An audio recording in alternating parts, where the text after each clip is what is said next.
Bonsoir à tous, bienvenue, on est en direct, on est sur la deuxième émission des disciples d'Arakan, donc bien sûr sur le jeu Arakan Wars. Et ce soir, j'ai le plaisir d'accueillir Vodka. Salut Vodka. Bonsoir, bonsoir, bonsoir à toi Keycord, bonsoir tout le monde. Alors, le principe de l'émission, comme vous le savez, on va parler du jeu, donc d'Arakan Wars, et au niveau programme, on va faire comme la dernière fois, c'est-à-dire qu'on va présenter, en l'occurrence Vodka va présenter les différents événements qu'il va y avoir sur le jeu, et ensuite on aura deux thèmes, le premier, deux thématiques, la première on va parler des cartes lieux, voilà, de manière générale, voilà, comment les jouer, comment on peut les inclure dans les decks, quelques petits tips aussi pour les utiliser. Et deuxième thématique, on va parler de multiplier la même carte dans un jeu, c'est-à-dire avoir un multiple exemplaire X fois, 4 ou 5 fois la même carte, ce genre de choses. Est-ce que c'est intéressant, pas intéressant? Est-ce que ça va, est-ce que c'est pertinent ou pas? Donc là, ça peut être un vaste débat. Donc voilà pour le programme de ce soir. Bien entendu, dans le chat, si vous avez des questions, vous intervenez, vous posez les questions, on est là pour ça. Voilà, donc surtout, n'hésitez pas. Et puis j'ai une petite annonce aussi, mais je le ferai en milieu d'émission, mon cher Vodka, hein, je le ferai tranquillement pour faire un petit effet d'annonce, on va dire, concernant l'émission, mais ça, je vous réserverai la surprise tout à l'heure. Bonsoir à tous, n'hésitez pas à nous faire un petit coucou quand vous êtes là, voilà, pour nous le dire. Donc bonsoir Brice, bon votre cat est avec moi, donc j'ai pas besoin de te saluer, c'est déjà fait. Donc on y va, mon cher Vodka. Donc on va commencer comme la dernière fois, on va par les prochains événements Arakan Wars qui se profilent, et notamment il y en a un qui se profile le week-end prochain, mais ça je te laisserai l'annoncer, j'en reparlerai un petit peu quand ce sera le moment. Je t'écoute. Ouais, ça tombe bien en fait que tu me poses cette question en fait, parce qu'on a passé une bonne partie de l'après-midi avec Axel et le reste de l'équipe, Lies et Bob, à boucler un petit peu des choses là pour le mois de février et mars. Savoir qu'en fait on s'est rendu compte que normalement mi-mars on aura fait autant d'événements que sur l'ensemble de 2023. Donc c'est plutôt sympa. Alors juste une petite précision, mon cher Vodka, est-ce que tu peux te présenter un petit peu et dire qui tu es, même par rapport au jeu d'ailleurs, parce qu'il y en a plein qui ne connaissent pas, donc... Ouais, tout à fait, j'attends que tu me poses la question, ouais. Avant de parler des événements. Ok, du coup moi c'est Vodka, certains me connaissent aussi sous le prénom de Alain, mais voilà, ça fait un peu plus vieux et tout. Je suis le responsable compétitif en fait d'Arakan Wars depuis une petite année maintenant. Et voilà, j'ai découvert le jeu il y a 4 ans maintenant, au Festival de Cannes en proto. Et voilà, de fil en aiguille, en fait, moi je suis dans le monde du jeu de cartes depuis quelques temps, du fait d'un jeu qui s'appelait Seven Fallen, du fait de Flesh and Blood et tout. Il s'avère qu'au moment où moi je cherchais à me raccrocher à un jeu parce que Seven Fallen est mort, et au même moment, en fait, l'équipe d'Arakan avec qui j'étais déjà en lien cherchait quelqu'un pour ficeler le compétitif.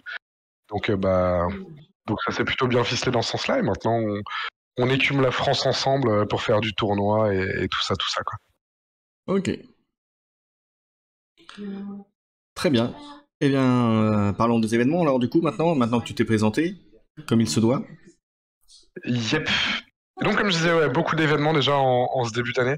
Trop bien. Un grand merci du coup à tous les gens que je vais citer aussi, hein, donc les chuchoteurs qui nous permettent de faire tout ça. Je vais cibler que sur février volontairement parce que sinon on n'en finira pas et ça va être très long. Parce que c'est vrai que j'ai pu avoir, tu m'as permis d'avoir un petit peu les différents événements qu'il y avait, et effectivement on voit que ça s'est accéléré en termes d'événements, et nombre d'événements, et un petit peu au niveau des chuchoteurs aussi, mais bon ça c'est toi qui s'en occupe, donc je te laisserai le dire si tu veux. Mais effectivement, on voit qu'il y en a un peu partout, et c'est en train de, pas d'exploser, mais en tout cas, maintenant, voilà, si vous trouvez pas d'événements Arakan Wars près de chez vous, c'est que vous n'êtes pas en France, hein. Ou alors c'est que ça va venir très rapidement. Voilà, c'est ça. Ouais, tu parlais des chuchoteurs, hein, juste un tout petit mot là-dessus. Donc les chuchoteurs sont les ambassadeurs du jeu Arakan Wars. Pourquoi chuchoteurs? Même eux ne le savent pas pour l'instant. Ils le seront en 2025 quand la saison 2 sortira. Donc voilà, c'est secret, tout le monde le découvrira un petit peu en même temps. En tout cas voilà, ils sont une quinzaine maintenant à travers la France. Pas mal en région parisienne, pas mal dans le Grand Est. Mais effectivement, on a maintenant 2 Bretons, on en a 2 qui sont dans le nord, on en a 2 qui sont dans le sud. On a un mec du côté de Lyon, voilà, il y a du monde de partout, partout. Et ça commence à faire un beau maillage de la France qui fait que, comme tu le disais, si on est capable de faire à minima 1h30 de route, normalement, on devrait trouver un événement près de chez soi ou que ce soit le lieu où on habite. Voilà.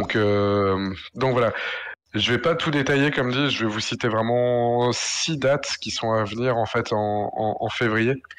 Dont la prochaine est demain hein, déjà. On va voir que les amis parisiens en ce moment sont hyper actifs.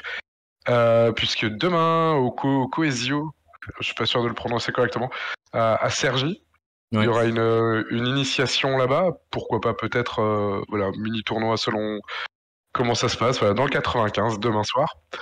Le 10. Alors le 10, là, il va falloir vous couper en plein de petits morceaux. Puisque le 10, donc tu le sais, hein, Maxi Rêve organise quelque chose, tu le sais parce que t'en fais partie.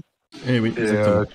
Tu seras avec Axel là-bas pour initiation et tournoi, si je ne dis pas de bêtises. Voilà, initiation le matin et tournoi l'après-midi. Voilà, alors je tiens à être franc avec vous, on a mis 10 heures pour le début d'initiation, mais ça risque d'être un peu plus tard, arrivant de la région parisienne. Voilà, avec Skyfire qui va être mon conducteur et qui va jouer aussi d'ailleurs au tournoi après l'après-midi. Voilà, ça sera aussi dépendant de la route, donc voilà, ne soyez pas surpris, mais en tout cas, c'est prévu le matin, initiation, tournoi l'après-midi.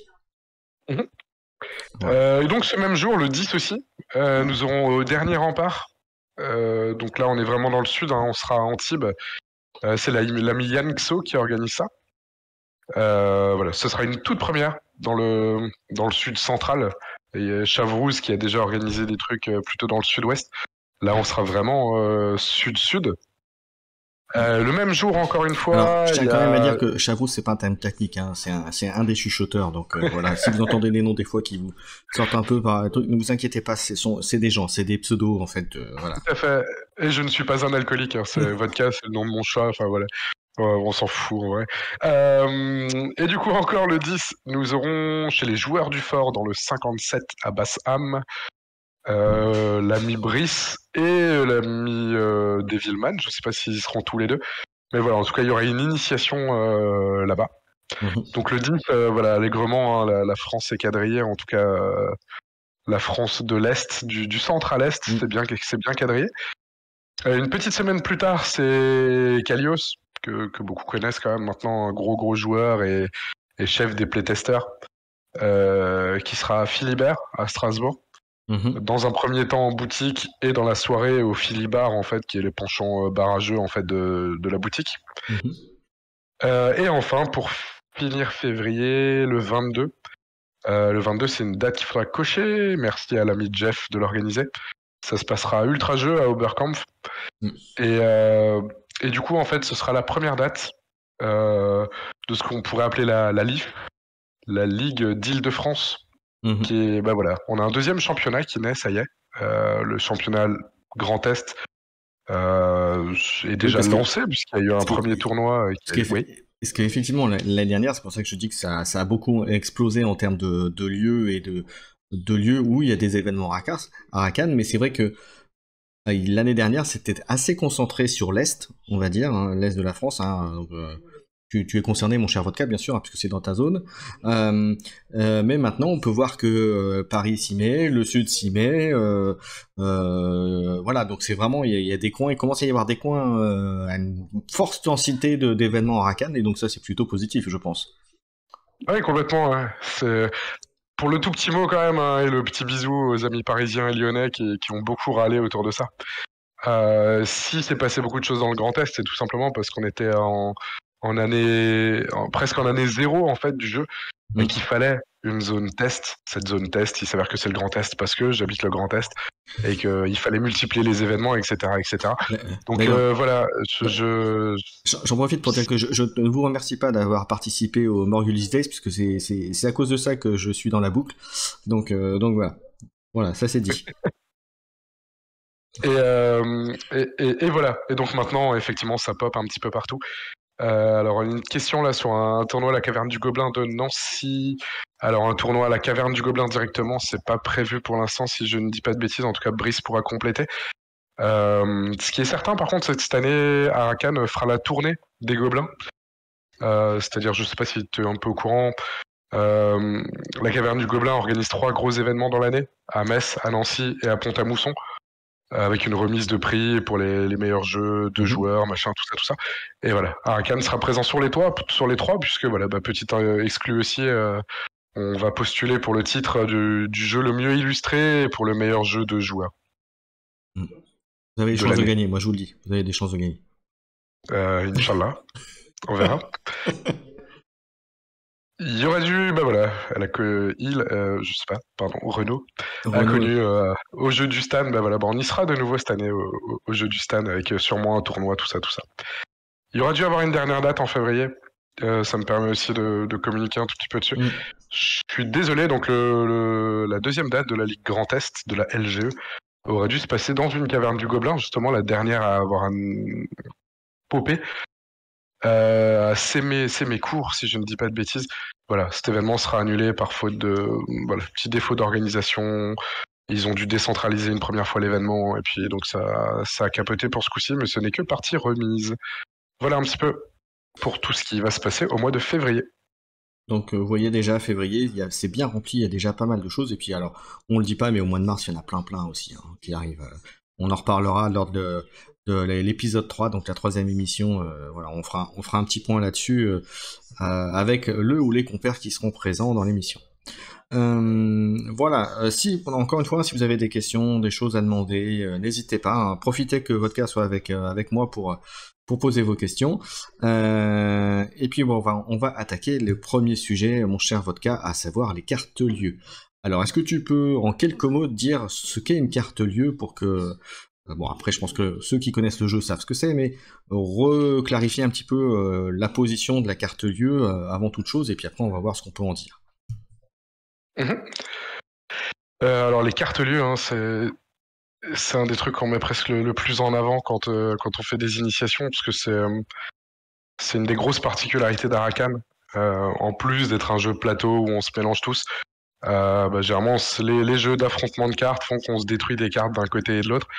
Et ces lieux ont cette particularité en fait d'être les seules cartes qui sont inamovibles, indestructibles. Une fois qu'elles sont posées, elles ne peuvent plus bouger, elles ne peuvent pas être détruites. Mais tout simplement, un lieu, il peut être occupé par l'adversaire. En fait, c'est toujours cette histoire de valeur de défense qui fait qu'une carte est détruite. Un lieu, au lieu d'être détruit, simplement, c'est l'adversaire qui va en prendre possession, qui récupère les points de victoire en fin de partie, s'il l'a encore, qui récupère le pouvoir pendant qu'il l'a. Bref, on en est maintenant quasiment à 400 parties en tournoi. C'est quand même très très rare de voir un vainqueur de tournoi qui en finale ou quoi que ce soit perd son lieu, quoi. C'est une carte cruciale. Voilà, alors donc carte lieu, si on résume, c'est une carte que l'on pose qui peut qu'on met bien sûr un compteur de la faction pour montrer qu'il t'appartient, qui donne des bonus généralement bien sûr aux créatures qui sont adjacentes, donc qui donne des capacités, mais qui effectivement peut se faire conquérir, entre guillemets, se faire prendre par l'adversaire, et donc du coup donner autant de points que la valeur du lieu à l'adversaire. D'accord avec moi? C'est exactement ça, oui. Alors, est-ce que tu as quelques conseils pour ces lieux? Alors, on peut citer des lieux si tu veux, mais quelques conseils, on va dire, généralité, on va dire, sur les lieux. Moi, j'en aurais 2-3 à dire. On va voir si tu donnes les mêmes, et si c'est pas la même chose, je rajouterai derrière. De façon générale, alors, je suis pas le plus grand joueur de la planète, Non plus, ça, le savent, c'est qu'en fait je passais énormément de temps dans ces orgas, etc. Et je me rends compte que j'arrive plus à deck build et voilà. Mais des lieux à l'heure actuelle, on en compte 11, sachant qu'il y a 4 factions, donc c'est pas un truc complètement équilibré puisque toutes les factions en ont 3 sauf le fléau qui n'a que 2 lieux en fait à l'heure actuelle. Voilà, moi pour ma part, les lieux évidemment que je connais le mieux, c'est ceux des Naka, puisque c'est ma faction de cœur et voilà, j'ai blindé pas mal de trucs avec ça. D'accord. Et on va être là sur 3 lieux différents. Donc il y a l'arbre de vie, les racines éternelles et les ruines de Sylve. Alors les racines éternelles vont avoir une spécificité, c'est que c'est le seul lieu avec le tunnel sombre du fléau, on y viendra après, qui n'est pas légendaire. Donc c'est un lieu qu'on peut rentrer en autant d'exemplaires qu'on veut. qui vaut 8 si je ne dis pas de bêtises, il n'est pas très cher. Voilà, les Naka vont avoir cette spécificité d'avoir 2 lieux qui sont très, très forts les 3/4 du temps, l'arbre de vie, les racines éternelles. Donc l'arbre de vie qui donne régénération, les racines éternelles obligent l'adversaire à attaquer en attaque groupée les créatures autour. Ces 2 lieux-là tombent complètement à l'eau dès qu'il y a un adversaire qui va jouer beaucoup de magie. Oui. Et en fait, je crois que ça doit être le deck, la faction que je vois le plus souvent jouer sans lieu, les Naka. Ok. À côté de ça, on en a simplement un 3e, c'est les ruines de Sylve, qui elles vont vraiment rentrer dans un archétype clair qui est celui des archers. Parce que la ruine de Sylve, en fait, tout simplement, va donner... Ses attaques à distance, oui. Elle va donner +1 en attaque à tous ceux qui sont autour, et va donner en plus de ça, +1 de portée à ceux qui sont autour. Donc effectivement, à aller claquer de la chasseresse et des archers... J'ai réussi à le dire du premier coup, et je suis content. Autour, ça peut faire bien mal, quoi. T'avais quelque chose à rajouter, toi, sur ces lieux Naka? Alors, non, par contre, j'avais de manière générale sur les lieux, quand les utiliser. En général, je déconseillerais de jouer les lieux en début de partie. Voilà, puisque c'est dans le lieu de partie, c'est généralement là où on va généralement commencer à se positionner et on voit un petit peu l'angle de la partie, on va dire. Et justement, voilà, ça donne aussi des billes à l'adversaire pour venir, ou la personne qui est en face de toi, à venir prendre... à le forcer à venir chercher le lieu. Alors, ça peut être une tactique de jeu aussi de dire bah tiens, je te montre mon lieu, viens le prendre et puis moi comme ça je peux te contrer. Mais c'est voilà, comme en général, tu le sais aussi bien que moi, mon cher Vodka, les parties peuvent vite changer de camp et de situation. Voilà, en général, on sait très bien qu'un plan qui se déroule sans accro, c'est pas Arakan Wars, ça. On est d'accord. Ouais, bien sûr. Ouais. Alors moi, je mettrais une toute petite nuance sur ce que tu disais, c'est que en début de partie, ça peut s'entendre simplement si t'es pas J1, si t'es J2 au premier tour. Tout simplement, tu vas pouvoir poser ton lieu, une carte à côté, et c'est toi qui rejoues dans la foulée, donc tu peux encore aller poser 2 cartes. Donc tu peux très facilement aller spotter 3 cartes autour de ton lieu et ne laisser qu'un seul emplacement vide. Ça permet aussi de profiter de son lieu plus longtemps. Effectivement, le risque est grand, hein, c'est tout l'équilibre du jeu. Si je joue mes cartes fortes tôt, bah, je risque de les perdre, mais j'en profite. C'est toute l'essence même d'Arakan. Donc voilà, je suis pas sûr qu'il y ait de bonnes ou de mauvaises réponses. Toujours est-il que il y a pas mal de gros joueurs qui de plus en plus n'utilisent pas de lieu. C'est ça, c'est un risque parce que les lieux donnent des bonus, mais c'est vrai que comme on disait aussi tout à l'heure, on perd le lieu, on perd autant de points,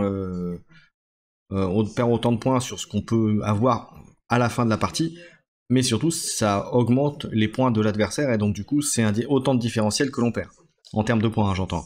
Voilà. Au-delà du contrôle éventuellement du plateau, etc. Salut, bonsoir Devilman, hein, aussi qui nous a rejoint sur le chat. Je ne saluerai pas Devilman, j'ai pas envie. Donc voilà, mais voilà. Et puis moi en général, j'ai envie de dire les lieux en général, moi j'ai envie plutôt de les poser en milieu ou même milieu ou dans les derniers tours pour essayer de faire le petit plus qui pourrait donner le petit boost supplémentaire. Mais encore une fois, comme tu disais aussi, c'est effectivement en début de partie, si on arrive à le poser et à le protéger, effectivement, si on a les bonnes cartes ou si on a un deck qui peut synergiser avec ça, ça peut être pas mal. Voilà. Maintenant, on n'est pas à l'abri de surprise de deck de l'adversaire, donc c'est plutôt dans ce sens-là où je disais que c'est dangereux de le mettre assez tôt dans la partie. Voilà. À mon sens. Voilà. Ouais, tout se tient. Tu as le fait de fin de partie. Généralement à valeur égale, c'est-à-dire si tu prends l'arbre de vie qui vaut 12, dans les mêmes eaux, chez les Naka, tu vas trouver une Banshee ou quoi que ce soit. Certes, ça va te donner un booster à ce moment-là, mais un lieu reste une carte passive. Si ce n'est les portes blanches dont on parlera après. Dans la fin de partie, tu poses une Banshee montée à la place d'un lieu. Non seulement tu poses 12 points, et en plus tu poses 12 points qui sont capables d'aller tuer une autre carte. Ton lieu, lui, ne sera jamais capable de tuer une carte. Tu vois, il va peut-être t'apporter le petit boost qui fait que. Donc voilà, c'est là où il y a un vrai équilibre à trouver entre les deux, quoi. Voilà, c'est vrai aussi que Devilman le dit aussi qu'il y a des decks voilà, qui sont, qui ne comportent pas de lieu et qui jouent pas de lieu. C'est un choix de deck building, hein, de création de deck, de jeu. C'est un choix tactique, on va dire. Hein. Voilà, on peut en mettre comme ne pas en mettre, effectivement. À voir.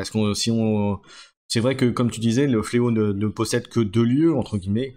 Mais c'est aussi parce que la faction fléau est très agressive dans son fonctionnement et du coup a tendance à perdre assez vite les cartes sur le plateau, ou s'il ne contrôle pas le plateau, est en position un peu difficile. Est-ce que tu... Et d'ailleurs, le fléau, hein, j'ai l'impression que c'est la faction qui va jouer le moins de lieux aussi avec les Naka. Alors de une, parce qu'ils en ont que deux, il y a la forge, il y a le tunnel sombre.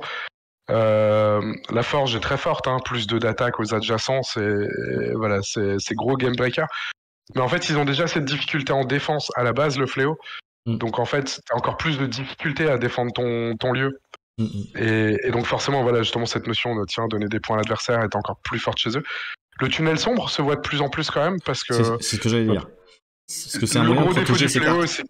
c'est ça. Le gros défaut du fléau, c'est de ne pas avoir de défense. Le tunnel sombre va offrir de la défense. Il est pas très cher. Voilà, il offre des perspectives, et puis furtif aussi, des fois, bah, on le voit pas venir et tout. Donc voilà, le tunnel sombre est beaucoup plus joué que la forge ces derniers temps. Est-ce que j'oserais te citer le duel de V2 qu'on a fait sur la chaîne justement avec mes camarades, où je crois que j'ai posé un tunnel sombre à un moment qui a fait son effet. Voilà, si j'ai bonne mémoire. Voilà. Ouais, non, le tunnel sombre fait toujours bon effet, ne serait-ce que par son nom. Voilà. On peut faire des choses sympas. Bref. Ouais. Pour continuer à faire le tour, hein, tranquillement, à balayer. Les terres blanches, à mes yeux, les terres blanches, c'est vraiment la faction la mieux servie au niveau des lieux. La forteresse, plus de défense sur un archétype défensif, c'est très très fort. Aller la chercher, c'est quasi impossible parce qu'il faut déjà chercher les cartes qui sont autour. La bibliothèque, donc la bibliothèque ancestrale, hein, permet de piocher 4 au lieu de 2 et de redéfausser 2. Donc elle permet de meuler un petit peu son jeu. C'est très très fort. Difficile des fois à rentrer dans un archétype, mais c'est très fort. Et les portes blanches, dont Martin, qui a gagné la première date de la Ligue Grand Est, est un grand fan. Les portes blanches qui permettent de déplacer les cartes qui sont autour. Et voilà. Et lui, il joue un deck très, très vindicatif avec ses ours. Hop, il déplace ses ours un petit peu à droite à gauche, il déplace des cartes qui ont initiative à droite à gauche. C'est complexe. Vraiment, les 3 lieux des terres blanches, à mes yeux, sont presque les 3 plus forts en vrai, quoi. Ouais. Ok, eh ben écoute, c'est parfait. Qu'est-ce qu'on pourrait dire d'autre sur l'utilisation des lieux? Est-ce que tu conseillerais d'en mettre 2 différents ou un seul? Voilà, c'est une question qu'on m'a posée déjà en vrai, hein, donc moi j'ai envie de dire, ça dépend vraiment de comment on construit le deck, hein, on construit le jeu. Maintenant, en général, comme chaque lieu est quand même différent, même dans sa mécanique, je suis pas persuadé que mettre les deux, voilà, parce que ça veut dire qu'en mettre 2, c'est autant de possibilités à l'adversaire de prendre un lieu et de le récupérer, on va dire plus facilement entre guillemets. Donc voilà. Je sais pas ce que t'en penses toi, Vodka. Ouais, je suis assez d'accord. Je serais assez curieux de voir un fléau avec plusieurs tunnels sombres.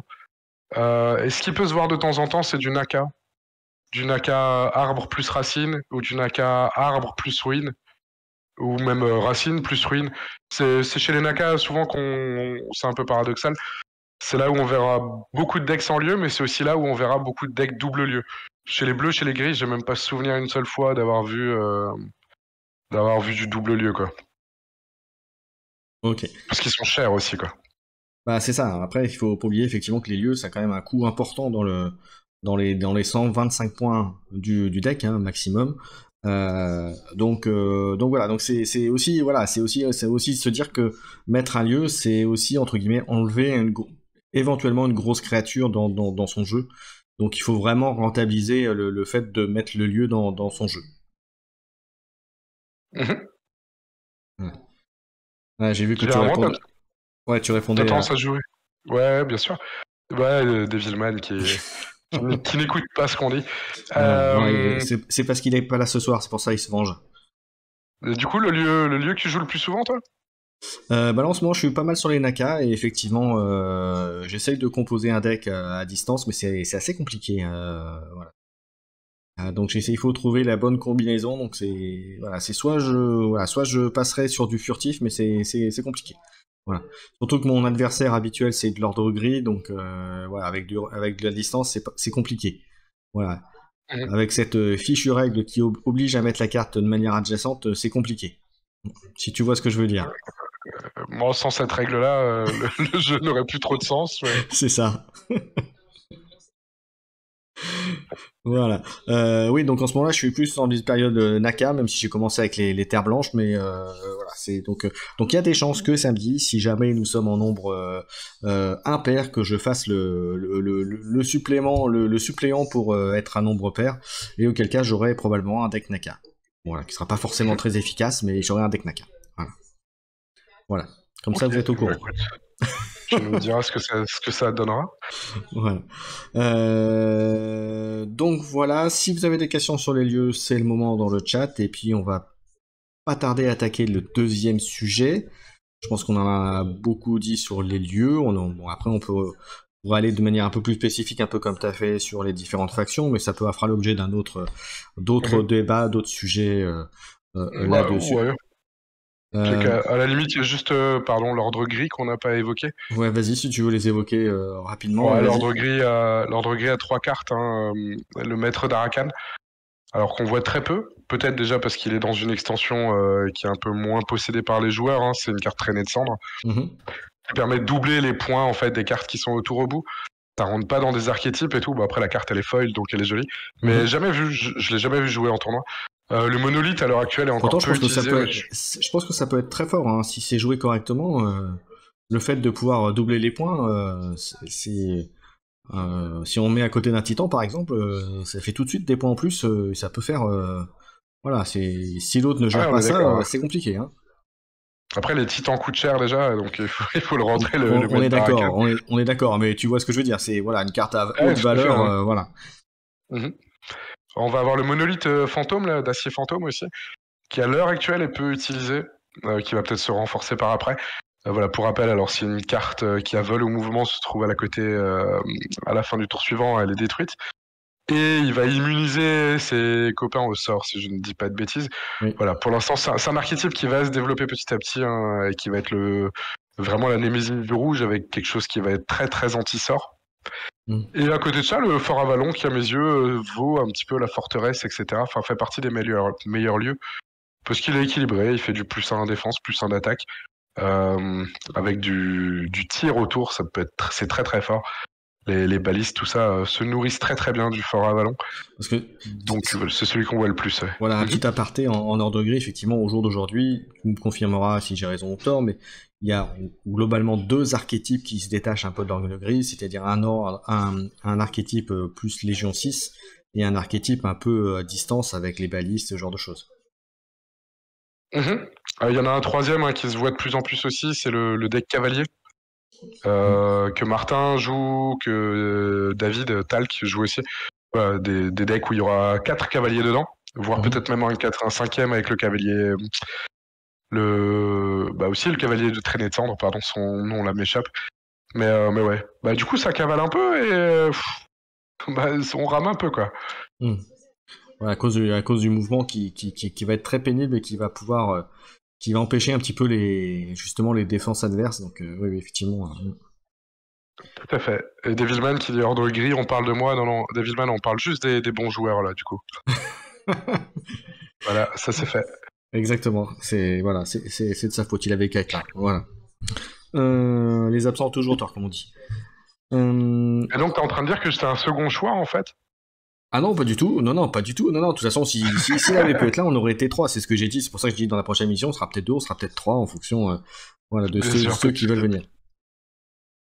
Chevalier gris avec le mouvement, ça c'est peut-être dans ce qui arrive, mais ça moi j'ai pas l'info. Alors Vodka a certainement l'info, mais bien entendu il est tenu au secret, voilà, donc mais pourquoi pas. Je ne suis pas Bob, je ne lâcherai pas d'infos. C'est ça. Le chevalier gris avec le mouvement, oui, c'est celui qui est justement, je me demande si c'est pas celui dont tu parlais justement, qui était l'autre. C'est ça, ouais. Il y a le cavalier gris qui est la carte de base mouvement 2, oui. Et il y a le chevalier gris qui lui, je sais plus ses stats exacts, je suis désolé. Je crois que c'est aussi un 2-2, mais il est immunisé au sort, si je dis pas de bêtises. Voilà, mais enfin ce que je voulais dire, c'est qu'il est pas impossible qu'il y ait d'autres cartes avec ça, avec ce type de trucs qui arrivent, quoi. Donc voilà. Voilà, pour continuer dans cette optique-là en tout cas. Donc on verra ça à l'avenir, mais ça, on verra ça en temps et en heure. Il y aura certainement des choses qui seront annoncées en temps et en heure là encore, mais ça sera pour plus tard. Voilà, d'ici là, on a largement de quoi s'occuper avec déjà tout ce qui est déjà sorti, avec la base plus les 3 extensions, et il y a de quoi faire en termes de construction de deck. Et voilà, sans oublier que voilà, on peut effectivement essayer de faire la jonction avec le deuxième thème. On peut avoir plusieurs fois les mêmes cartes. Donc aller chercher plusieurs fois les extensions pour avoir toutes les cartes nécessaires pour faire des combinaisons un peu différentes de ce qu'on a si on avait juste une fois chaque extension. Et donc la deuxième thématique, salut Lies, la deuxième thématique, c'est multiplier la même carte dans un jeu. Est-ce que c'est utile ou pas? Alors bien sûr, on n'oublie pas qu'il y a quand même des restrictions sur certaines cartes, il y a des restrictions de coût, Vodka, tu me confirmes ça, et puis il y en a certaines qui, en fonction si des coûts plutôt faibles, et ben on peut les mettre, je dirais pas à l'infini, mais presque. Voilà. Alors, qu'est-ce que tu pourrais en dire là-dessus? Multiplier la même carte, avoir, je sais pas moi, 4 fois la même carte qui coûte 8 ou 9 par exemple dans son deck, est-ce que ça peut être utile? Mais déjà, tu pointes un deuxième sujet de Discord qui a pu y avoir beaucoup. Tu parlais tout à l'heure la région Grand Est qui était un petit peu la région test et tout. C'est un point effectivement qui est souvent suivi à Discord autour d'Arakan Wars. C'est un JCE, il n'y a pas de souci. Mais voilà, est-on vraiment JCE quand on ne peut pas avoir le jeu dans son intégralité? À l'heure actuelle, Arakan Wars, il est quasiment impossible, ou en tout cas, il est complètement déconnant, d'avoir complètement toutes les occurrences de cartes qu'on pourrait jouer, puisqu'il y a des cartes simplement, pour rappel, toutes les cartes qui valent moins de 6 sont jouables en quantité limitée, c'est-à-dire qu'il faudrait 23 exemplaires de chaque pour avoir toutes les occurrences. Voilà, beaucoup de joueurs assez à l'ancienne, tout ça, JCE, etc., se disent, bah attendez, bah non, du coup, c'est pas un JCE, puisqu'on n'a pas toutes les occurrences dans le jeu. Mais c'est aussi ce qui fait un peu sa spécificité, ce qui fait un peu sa magie. Donc voilà, il y a un premier point là-dessus. Et tu parlais un tout petit peu règles, histoire de compléter. Effectivement, on va avoir plusieurs types de cartes. Je parlais juste valeur 6. Tout ce qui va être en dessous est limité, tout ce qui est au-dessus est limité à 6 maximum de base. Et à côté de ça, on va simplement avoir des spécificités qui disent qu'une carte légendaire, donc avec un petit L en haut à gauche, n'aura le droit d'être jouée qu'en un seul exemplaire. Et en haut à gauche, on peut aussi se retrouver avec des chiffres romains qui font une limitation dans un sens ou dans l'autre, puisqu'on peut avoir des cartes qui sont limitées à 2, comme certains sorts, comme le camouflage naturel ou d'autres, ou à 4, comme le sont les titans, voire même à l'inverse, qui vont chanter cette règle de 6 maximum. Les harpies sont limitées du coup à 7, et les loups aussi, si je dis pas de bêtises, grâce du coup au petit chiffre romain qui est au-dessus. Exactement. Donc après, l'intérêt de mettre plusieurs fois la même carte. Alors il y a des intérêts évidemment, ça va être un petit peu comme on parlait tout à l'heure des lieux. Qui se fait de plus en plus, c'est des grosses cartes qui vont se retrouver en x3 ou x4 et qui vont vraiment installer l'archétype et l'identité du deck.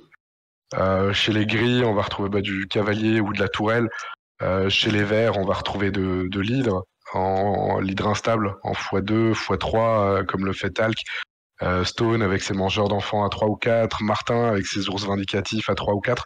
Voilà, ça va permettre d'installer vraiment un truc qui dit ok, moi je pose ces 3-4 cartes et j'habille des choses autour.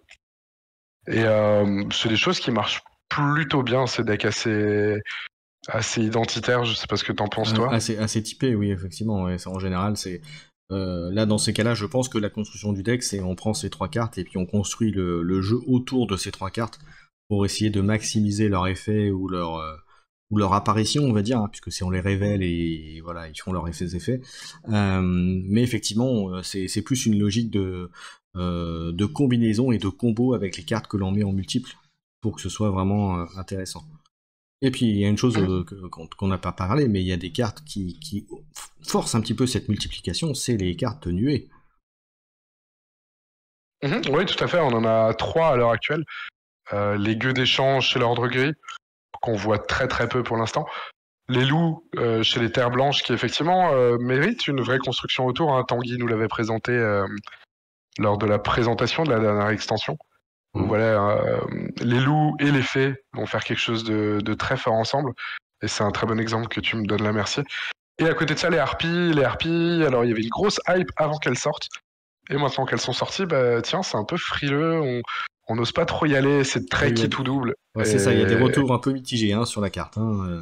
Elles sont chères, et pour ce qu'elles sont fragiles, elles sont très chères. Mais c'est très bien du coup que tu aies pointé ce deck loup. Ce deck loup va se baser sur 2 cartes. Donc là, on va être sur un principe de carte beaucoup moins cher, puisque les loups valent 5, et les fées, je ne sais plus, pardon, si quelqu'un peut m'éclairer. Je crois que c'est 5 aussi, il me semble. On va aller en chercher, on va aller en mettre pas mal dans son deck, et on est sur 2 cartes qu'on veut avoir en permanence en main, un loup, une fée, des fées, clac-clac, comme ça on transforme ces fées en loups. Et ça fonctionne plutôt bien.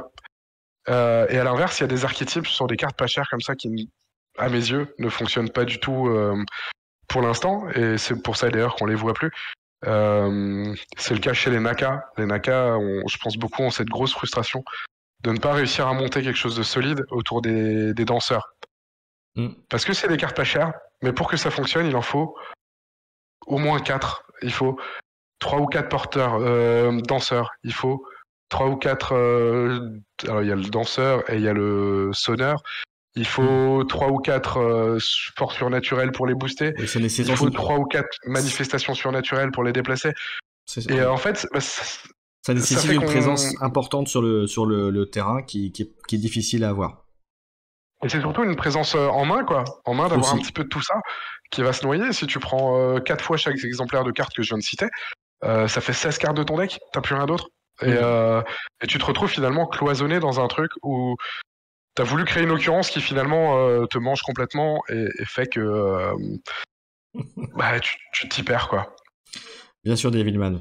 Mais oui, mais les Naka, ils sont comme ça, écoute, c'est la nature, hein, c'est les hippies, hein, donc voilà. Un vodka, t'es d'accord avec moi, hein. Les Naka, ils sont comme ça, donc voilà. Laissez les hippies tranquilles. Non, je défends pas les... Enfin, je suis pas un hippie. Hein, pas... Non, j'ai pas dit ça non plus, attention. Comme ils sont proches de la nature, les Naka, c'est pour ça que, voilà. Voilà, sans préjuger rien et voilà, sans jugement non plus. Qu'est-ce qu'on pourrait rajouter là-dessus? Dire aussi que ça peut être aussi intéressant, comme tu disais, là tu parlais des danseurs et des sonneurs, mais il y a d'autres cartes, et puis quand tu parlais des loups et des fées juste avant, il y a comme ça des combinaisons de 2 cartes en plusieurs exemplaires qui ont leur intérêt.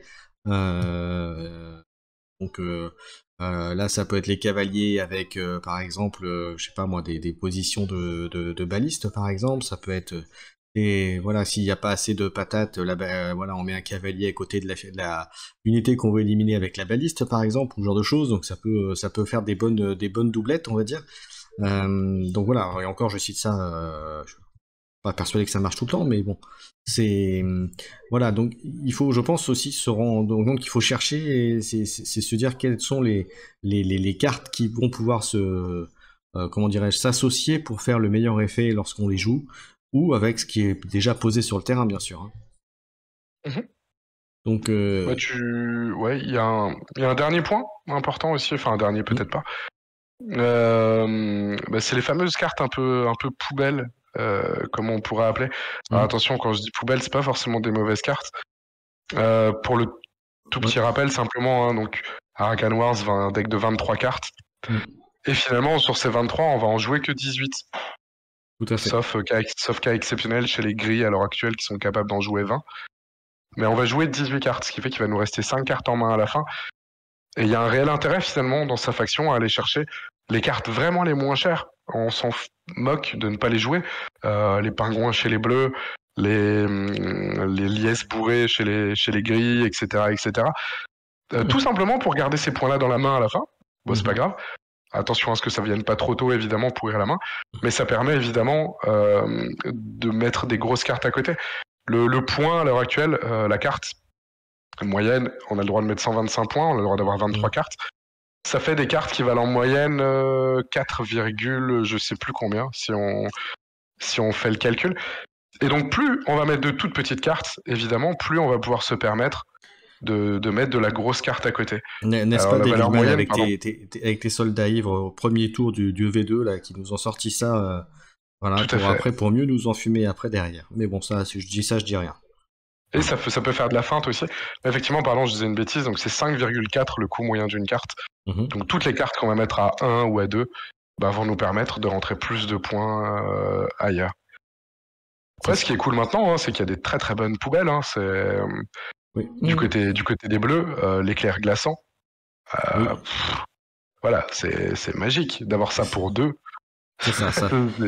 Et c'est en plus, merveilleux. et même si c'est poubelle, ça peut quand même servir par moment. Donc, voilà, Justement, là, c'est même plus vraiment poubelle. Ça reste assez fort. L'omnifrappe à 2 chez les Naka, il est pas déconnant non plus. Voilà, c'est souvent sur des sorts aussi qu'on va s'y retrouver. Après, forcément, des sorts, ça veut dire pas de points à la fin de la partie.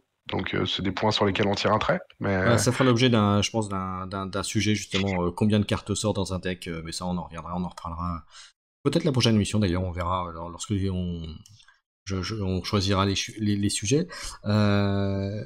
Qu'est-ce qu'on peut dire d'autre sur les multiplier les cartes? Eh bien, j'ai envie de te dire, peut-être aussi faire un petit mot justement sur le deck building, sur combien de cartes différentes on peut mettre dans un deck en général, puisque ça regroupe un peu combien de multiplier la carte pour les mêmes cartes. Est-ce que tu as une idée à peu près de combien de cartes différentes? Puisqu'en général, si on a une thématique, en général, on va essayer de mettre plusieurs fois les mêmes cartes, ou en tout cas pour faire les meilleures associations possibles. Donc, à ton avis, combien tu mets de cartes différentes dans un deck? tu peux en mettre 23. Tout à fait. Non, mais après, je veux dire, si tu vois ce que je veux dire.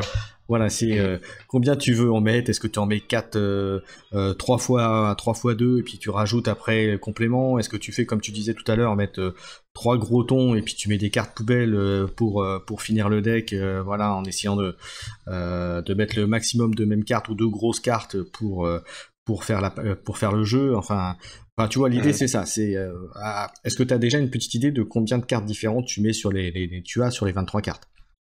Sur un jeu normalement constitué, on va dire. Yep.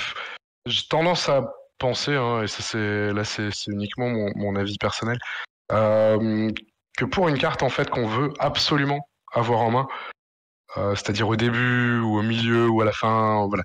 Bref, être sûr à un moment d'avoir en main, et encore sûr, ça n'arrivera jamais bien sûr. C'est du x4 qu'il faut prendre. Très souvent sur un sort ou quoi, on va se dire voilà, si je le mets en x4, je suis sûr d'en avoir un au début, je suis sûr d'en avoir un à la fin, je suis sûr d'en avoir un quand j'en ai besoin. Voilà. À l'inverse, attention à ne pas trop multiplier non plus. Je sais que beaucoup se sont fait avoir peut-être le mimétisme, à en mettre plusieurs en main et de se dire ok cool, des mimétismes, je suis sûr d'en avoir.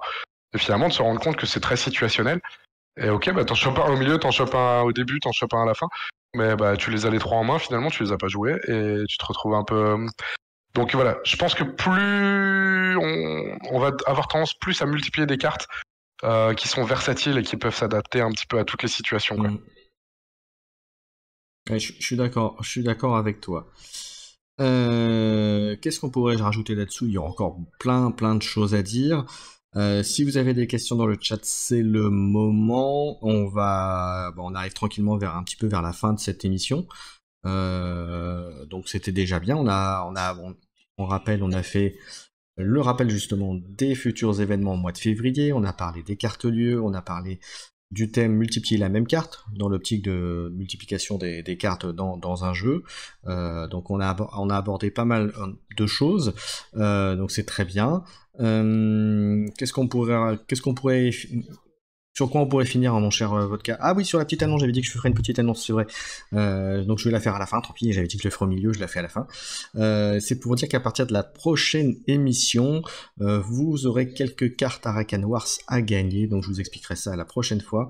Mais sachez, pour ceux qui seront en direct, il y aura quelques cartes à gagner, donc ce sera l'occasion. Alors ce sera des thématiques de factions, bien sûr, qui seront proposées, mais ça, je vous révélerai ça la prochaine fois. Alors je tiens quand même à dire que j'ai demandé quand même l'autorisation à mon camarade qui est avec moi, hein, pour pouvoir le faire. Voilà, comme ça c'est une façon aussi de vous fidéliser et puis de vous remercier aussi de votre présence. Donc voilà, et puis si ça peut vous permettre aussi de compléter ou d'améliorer vos jeux, pourquoi pas, et puis voilà, sachant que c'est pas non plus énormément de cartes, hein, mais voilà, si ça peut vous permettre, ou même vous permettre aussi peut-être d'offrir la carte à quelqu'un pour montrer le. Ben justement, on en parlait en off. Non, t'en parlais tout à l'heure pour comment dirais-je, les dessins, les illustrations d'Arakan Wars. Si ça peut permettre de faire découvrir le jeu à des personnes autour de vous, ça peut être pas mal aussi. Voilà, on va arriver à la fin. Eh bien écoute, Vodka, je te remercie d'être venu dans cette émission. Tu es bien sûr le bienvenu lors des prochaines si tu es disponible et si tu veux bien sûr venir. Euh, et puis bien sûr, si tu as des annonces à faire, bah, tu pourras me le dire en off, et puis nous on transmettra après ici en live.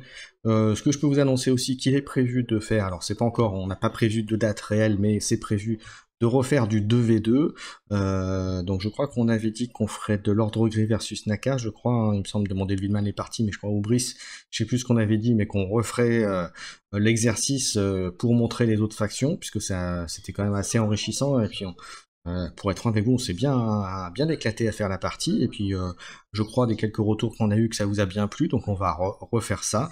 Voilà, si on peut, on fera aussi d'autres formats du jeu pour vous montrer que Arakan Wars, ce n'est pas que du duel. Voilà, hein, mon cher Vodka, tu peux confirmer, hein, qu'il y a énormément de choses possibles. En tout cas, il y a pas mal de variantes. Donc ça, c'est... Ah oui, on avait dit Naka versus deux Naka versus deux Terre Blanche. Exact. Merci Brice. Donc voilà, donc il y aura ça au programme prochainement sur la chaîne. Et puis bien sûr, le troisième épisode des Disciples d'Arakan. Donc on va voir les sujets, on verra les personnes qui m'accompagneront. Donc j'espère Devilman, j'espère Vodka s'il est disponible et s'il veut venir. Et puis après, bien sûr, peut-être d'autres aussi. Voilà, on fera tout ça. En tout cas, merci à tous, merci Vodka, merci tous ceux qui sont passés dans le chat ou même qui sont passés en live. Vas-y, excuse-moi, vas-y. Si tu J'allais permets, dire le pardon. petit mot de la fin, vas-y. J'avais juste encore deux petites choses. Une première, c'est un rendez-vous aussi encore à ne pas louper pour Oui, vous avez pour ceux qui suivent Arakan Wars. Il y a la finale du tournoi Game Park qui aura lieu dimanche à partir de 20h30. Donc Romain et Dimitri, hein, qui sont les deux finalistes au bout du bout. Hein. Pour rappel, on était 22 au départ, ils sont plus que 2 à l'arrivée. Et ils vont jouer 2, voire 3 parties parce que ce sera du BO3. Donc voilà, peut-être un des deux sera à 2-0, ou alors ils seront un partout et ils joueront une troisième partie. Voilà, donc voilà, ça promet une finale assez endiablée. Ouais. Voilà, parce qu'une petite parenthèse, c'est vrai que Arakan Wars, bon, pour les tournoyeurs et pour ceux qui veulent vraiment s'entraîner, vous avez aussi les parties physiques, hein, bien sûr, ça il faut mettre ça en avant tout le temps, mais il y a aussi la possibilité de s'entraîner donc sur Game Park. Voilà, avec donc le mieux c'est de prendre un petit abonnement pour pouvoir faire les tournois que tu organises et que tu vas organiser régulièrement, mon cher Vodka.